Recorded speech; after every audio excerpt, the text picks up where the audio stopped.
Welcome to Cape Town News. Today is Sunday, the 4th of January 2026, and in case you missed it, here's a recap of the top stories that made headlines in the Western Cape this past week. Fires have torn through several informal settlements across the Western Cape, leaving scores of families homeless and triggering an urgent humanitarian response as emergency services and relief organizations scramble to assess the damage.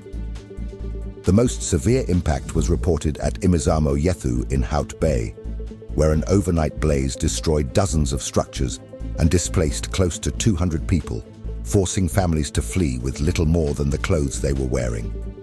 Gift of the Givers confirmed that its teams were activated following multiple distress calls from affected communities, with assessments already underway on the ground. Disaster Risk Management spokesperson Sonica Latigan said preliminary findings show that around 25 structures were destroyed in Imizamo Yethu alone, leaving approximately 80 people displaced. Relief partners were deployed immediately to provide hot meals, blankets, hygiene packs, and essential household items to families who lost everything in the fire. The devastation was not limited to one area. In Sir Lowry's Pass, 5 structures were destroyed, displacing 30 people, while in Blik-Kiesdorp in Delft, 8 structures were lost, leaving 44 residents without shelter. A second fire in Mbokweni and Paarl was also reported within the space of a week, raising concerns about fire safety as the festive season continues. In Cape Town, emergency crews were still responding to an active fire in Vygieskraal in Mallenberg, where backyard dwellings were reported to be alight. Community leaders have warned that the frequency and spread of these fires are placing unbearable strain on already vulnerable households, many of whom face repeated displacement during the summer months. With strong winds, dense housing layouts, and unsafe cooking or heating methods increasing the risk, officials are urging residents to exercise extreme caution, while longer-term fire mitigation strategies and safer settlement planning remain under review. Relief organizations say the coming days will be critical as families attempt to rebuild while relying heavily on emergency support. The city of Cape Town has moved to distance itself from controversy surrounding the proposed rerouting of the 2026 Kaapse Klopse parade, making it clear that it is not the organizer of the event and does not determine the parade route.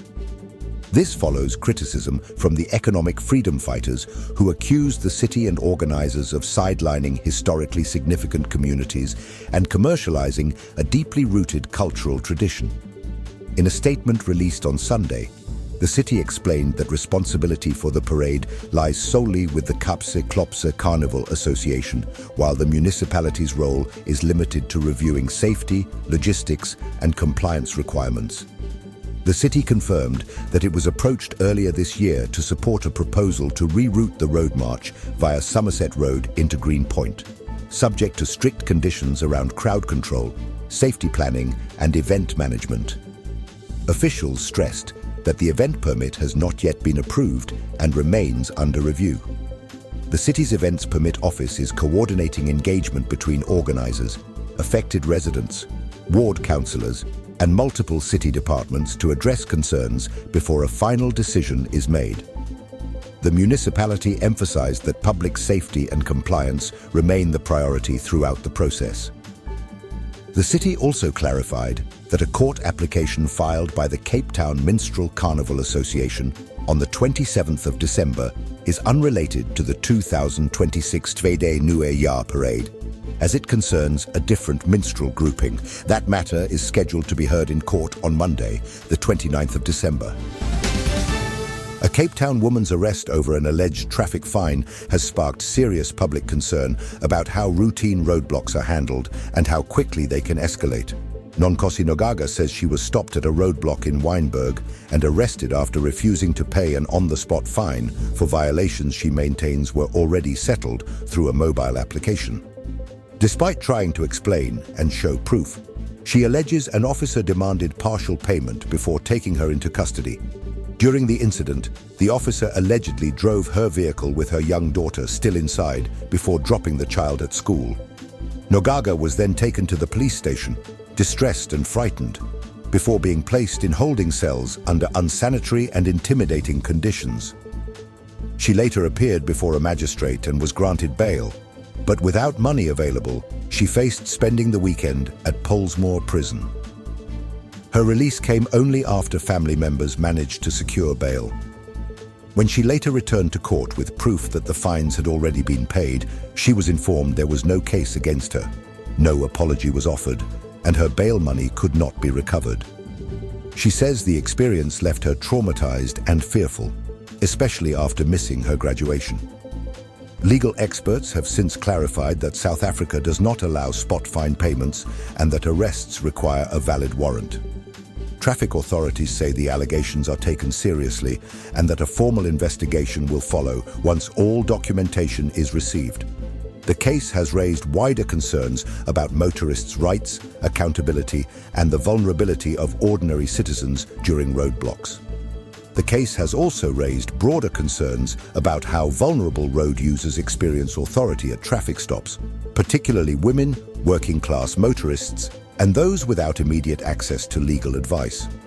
Civil rights advocates warn that fear, confusion, and power imbalance during roadside encounters often leave motorists feeling pressured into compliance even when requests may be unlawful. As investigations continue, the outcome of this case may prove pivotal in shaping how traffic enforcement is conducted and challenged in Cape Town going forward.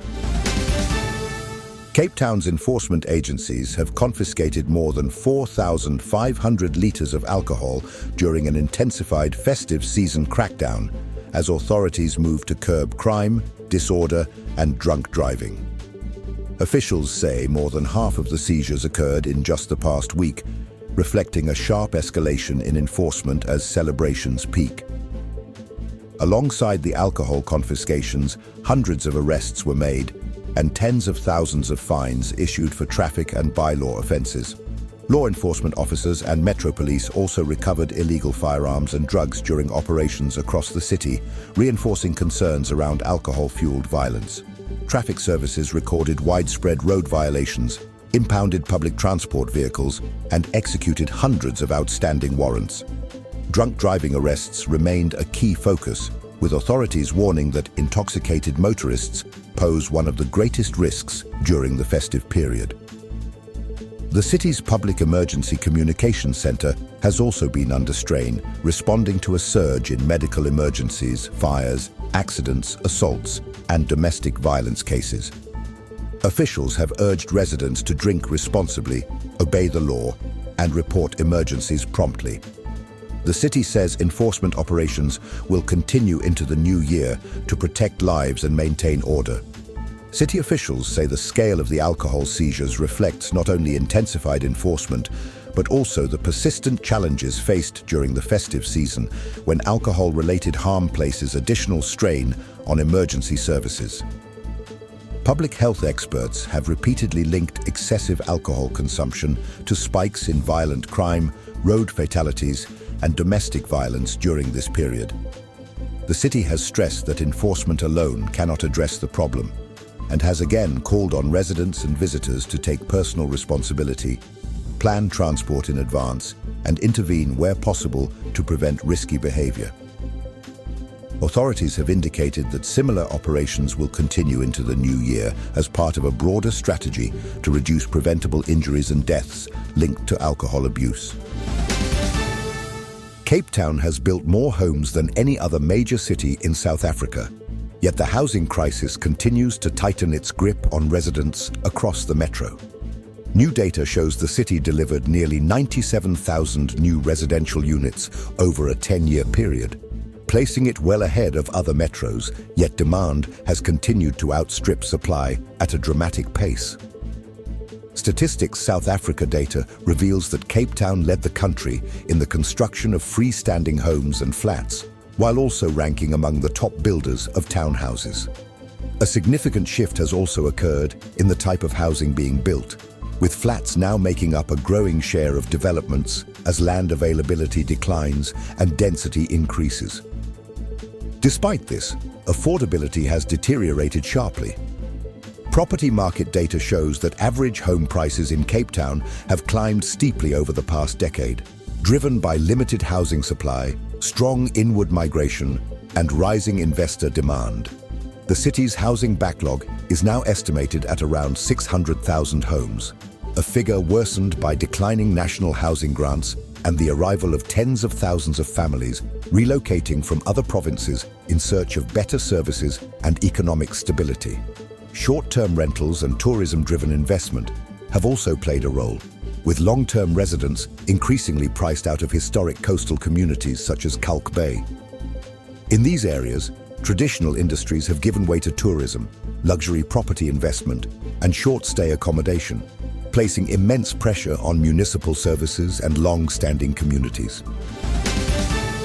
The City of Cape Town has declared a zero-tolerance approach to the sale, storage, and use of illegal fireworks, warning that any unauthorized activity will result in firm enforcement action. Officials say the move is aimed at protecting public safety, animal welfare, and emergency services as the city heads into New Year's Eve celebrations.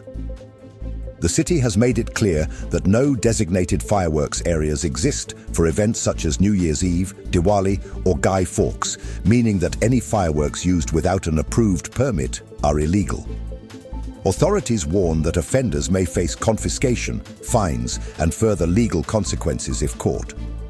Fireworks have been linked to severe distress among animals, increased fire risk, and a surge in injuries during festive periods. Emergency services are already under strain, and officials say preventing avoidable incidents is critical. Children under the age of 16 are strictly prohibited from handling fireworks, a rule the city says will be actively enforced. Sky lanterns have also been singled out as a major fire hazard and are strongly discouraged. Residents are urged to report illegal fireworks activity to the Public Emergency Communication Center, as the city works to keep neighborhoods safe and calm during the transition into the new year. A massive wildfire burning through the Cederberg mountains continues to test firefighting resources as more than 34,000 hectares of land have already been destroyed since the blaze first ignited on the 22nd of December. Authorities say the fire is one of the largest seen in the region since the devastating Wuppertal fires of 2018, with flames spreading across rugged and inaccessible terrain, stretching from Algeria to Driehoek, Kroomrivier, and Stadsaal. Cape Nature confirmed that while significant progress has been made, the fire remains only partially contained, with multiple active fire lines still burning in mountainous areas that are difficult to reach.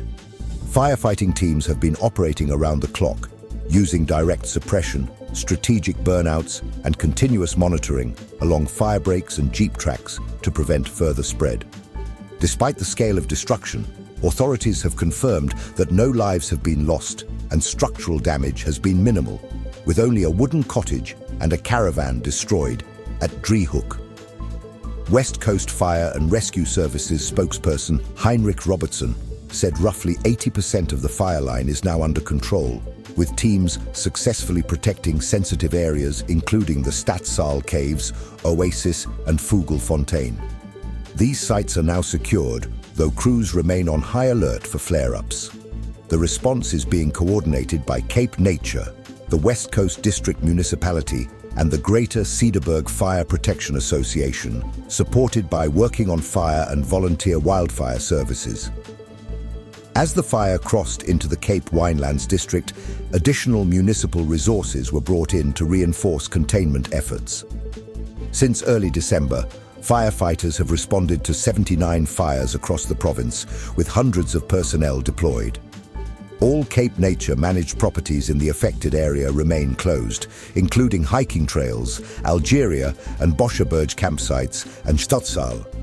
Officials remain optimistic that the fire-adapted Fynbos ecosystem will recover naturally after winter rains and have urged the public not to spread misinformation or outdated images that could cause unnecessary panic. Cape Town's popular Zeekoevlei water body has been temporarily closed to all recreational activity after a sewage spill contaminated the water, raising serious health concerns during the festive season. the City of Cape Town confirmed that the closure is aimed at protecting public safety after water quality tests revealed dangerously high microcystin levels linked to a blue-green algae bloom. The decision was communicated through a formal notice issued in mid-December, with officials stating that the flay will remain closed until water quality returns to acceptable levels. Warning signs have been erected around the lake, urging people and their pets to avoid any contact with the water, which has visibly turned green due to contamination. City authorities confirmed that this type of closure follows an approved procedure for recreation fleas within protected areas. Deputy Mayor Eddie Andrews said the closure mirrors similar action taken late last year when elevated microcystin levels forced a shutdown for several days. Mayoral Committee Member for Water and Sanitation, Zahid Badruddin, explained that the pollution stems from multiple factors, including sewage runoff from informal settlements, blocked sewer pipes, pump station failures, illegal dumping, littering and human defecation along river systems feeding into the flay. The city has established the Ziku Catchment Management Forum to encourage community involvement in improving water quality, but environmental groups say the situation has reached a crisis point.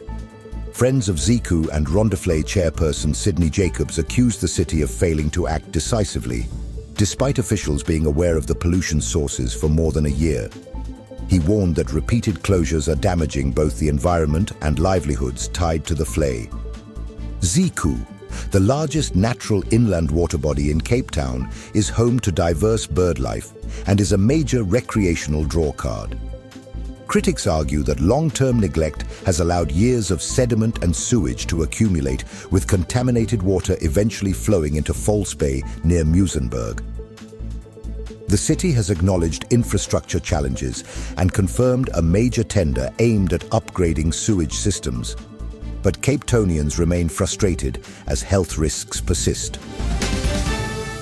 Police are investigating the murder of an 84-year-old man who was found dead inside his home in Camps Bay, leaving the normally quiet suburb shaken. The victim was discovered by his daughter shortly before 1 o'clock on Tuesday afternoon at his Franklin Road residence, after which emergency services were alerted. Western Cape Police spokesperson Sergeant Wesley Twigg confirmed that officers opened a murder case after the man was found with his hands and feet tied. Police say there were no immediate signs of forced entry, raising questions about how the perpetrator gained access to the property. Investigators are now reviewing closed-circuit television footage from the street and surrounding areas, with private security companies assisting SAPS in analyzing video evidence. The Camps Bay Community Policing Forum says the killing has deeply unsettled residents, with chairperson Martin Steinau describing the incident as highly unusual for an area generally regarded as safe. He added that while there is no indication of an immediate threat to the wider community, Cape Townians remain on edge. Police have appealed to anyone with information that could assist the investigation to come forward. Members of the public can contact the investigating officer, Warrant Officer Kupiso, as detectives continue to work to establish the circumstances surrounding the killing and identify those responsible. The killing has also reignited concerns around home security and isolation among elderly Cape Townians living alone, even in areas widely regarded as low risk. Community leaders say the incident highlights the need for regular check-ins, stronger neighborhood watch coordination, and improved communication between residents and private security providers. While police stress that there is no evidence of a broader crime pattern at this stage, the case has served as a stark reminder that violent crime can occur anywhere, regardless of location or perceived safety. A harmful algal bloom, commonly referred to as red tide, has struck parts of the Cape West Coast, prompting urgent public health warnings as large numbers of shellfish wash ashore dead. The Department of Forestry, Fisheries and the Environment has confirmed that toxic algae have caused mass mortalities of white mussels, whelks and other marine life along St. Helena Bay and Elands Bay, with the situation developing over the past 48 hours. Authorities say the affected shellfish were likely paralyzed before dying, leaving them unable to burrow and vulnerable to being dislodged by wave action. While red tide events are a known seasonal occurrence along the west coast during summer and autumn, officials warn that the current bloom is particularly dangerous because it is colorless and not visible to the naked eye. Despite the lack of visible discoloration, the bloom produces paralytic shellfish poisoning neurotoxins that pose a serious risk to human health. The department has strongly cautioned Capetonians not to collect or consume any shellfish, whether washed up or harvested from the shoreline or subtidal areas. Officials have also warned against eating any washed-up marine animals, saying they are unsafe and could result in severe illness or death. Monitoring efforts are ongoing to assess the extent of the bloom and its impact on marine ecosystems. Similar harmful algal bloom events in recent years have led to widespread marine die-offs, swimmer warnings, and even mass rock lobster walkouts along the west coast. Authorities are urging the public to heed official guidance and avoid affected areas until the coastline is declared safe. Environmental experts say warmer sea temperatures, calm ocean conditions, and nutrient-rich waters can accelerate the formation of harmful algal blooms along the west coast. While red tide events are part of natural marine cycles, officials warn that climate variability and changing coastal conditions may increase their frequency and intensity.